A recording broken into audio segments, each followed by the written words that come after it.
Hello and welcome back to Sea Wheels. If you're new to the channel, my name's Tim. Today we're going to do a review of the Norwegian cruise line the Escape. If you want to see more videos like this, you can check out our video of the Carnival Venezia in the link in the description below.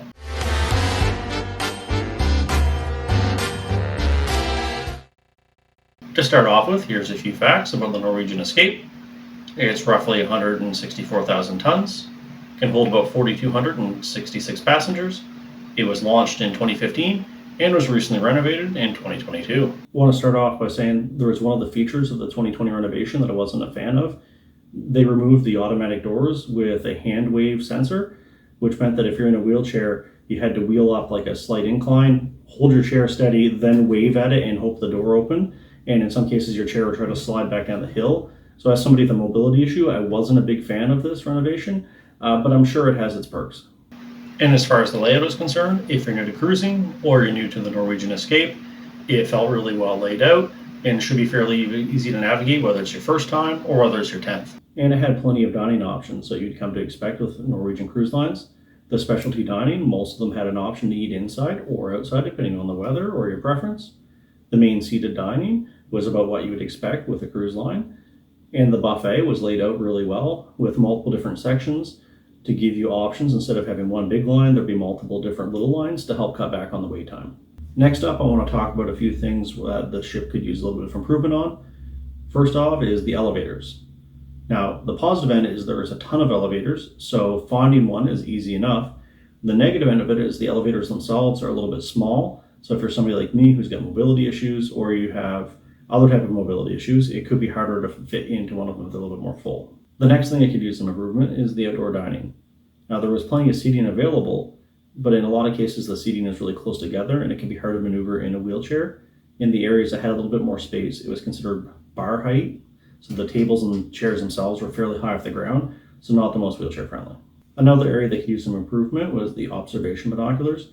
They're all fairly high off the ground, so as somebody who's a wheelchair user or anybody who's shorter, they wouldn't be able to access these. So seeing one or two of them that would be lower to the ground would be a nice improvement. The next thing is less for critique and just more of like an interesting oddity. As you can see in this video, there's a ramp that goes to only a couple deck chairs. Not the most useful thing, but I thought it was an interesting thing to add. Next up, I want to talk about the pools and hot tubs. On a plus side, they were all considered wheelchair accessible. On the downside, the lift chair that they had to attach wasn't on the deck or with the hot tubs or the pools at all times. So you had to talk to a crew member. They would bring the lift up. So the time it would take for that to happen, I'm unsure of. So I wouldn't consider that the best on accessibility, but on the positive end, they did all have the option.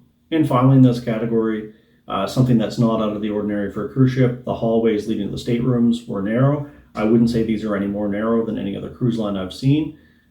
So this one I'd say is more of a neutral than a negative. It just kind of is the standard of the industry. Now on to the positive end of things, which is one of my favorite categories.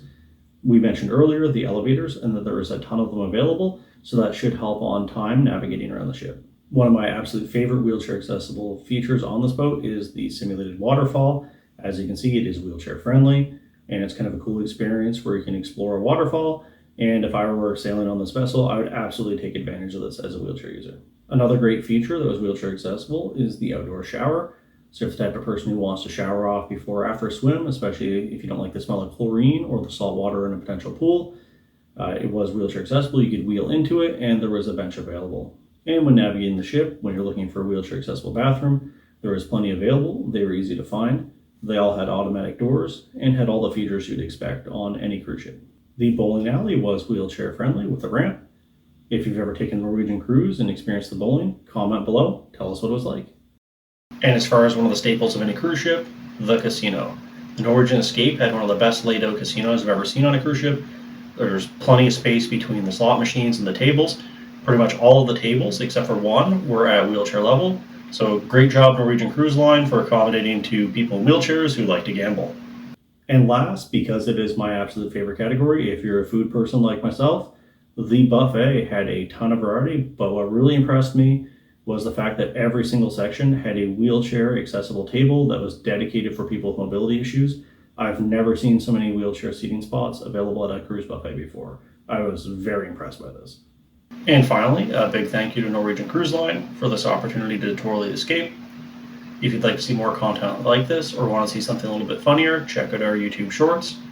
And remember, if you want to be able to travel better, it's as easy as follow me.